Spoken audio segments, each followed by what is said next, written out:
Hi, I'm Louis Malfaro, President of the Texas American Federation of Teachers. Today we heard from Texas Governor Greg Abbott, who gave his State of the State speech. Governor Abbott named two items that are of great importance, we feel, to parents, students, and public school educators. Those are public school finance and pay for teachers. He named those emergency items, meaning the legislature can get to work immediately on those. Unfortunately, despite those high priorities that we share with the governor, we feel that the governor showed himself to be out of step with Texas voters and with Texans generally on a number of issues. One is the funding for public education. The governor is emphasizing the need to cap taxes at the local level. We feel that the focus should be on public school funding. The state has shirked its responsibility to fund public schools adequately. The result has been the need for local school districts to raise property taxes. The best way for the governor and the legislature to reverse that trend is to significantly increase state funding for public education. That should be the focus. That's what we want the legislature to work on. We also think the governor is out of step on teacher pay. Why would the teachers union say no to a governor who wants to do more for teacher pay? Because Governor Abbott is pointing to a bad model, the Dallas Independent School District model for paying teachers. Why is that a bad model? They use student test scores to try to sort which teachers are doing well and which are not.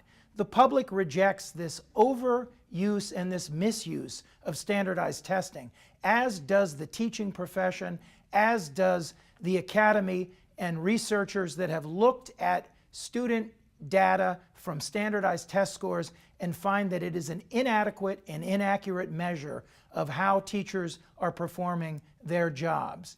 It's an insult to Texas teachers that the governor and his education commissioner continue to say that they want to give six-figure salaries to a few teachers, to some teachers, to the best teachers.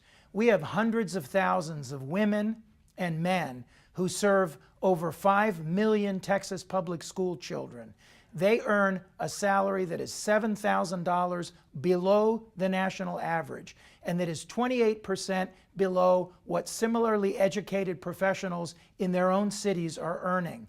The legislature needs to focus on raising teacher and school employee pay and addressing health benefits as well. More funding for schools means more resources for children. Texas is long overdue to fully fund full-day, 4-year-old pre-kindergarten.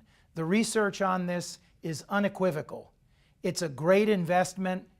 Business leaders have been calling for it. Educators have been calling for it. This is a time in Texas history where we have the money and we should make the investment. And that goes across the board. We are coming off a decade of neglect of public schools in Texas. We currently spend less per pupil as a state than we did a decade ago on kids. That's wrong. It has hamstrung teachers and educators. It has damaged children and their opportunities. We support the governor's general call for a focus on school finance and particularly on educator pay. We call on the legislature to set aside divisive issues like merit pay based on test scores and capping local government's ability to raise funds when the state fails to do so, and instead have a unitary focus on fully funding public education, on increasing funding for early childhood education, and for preparing every child to be career and college ready by the end of high school.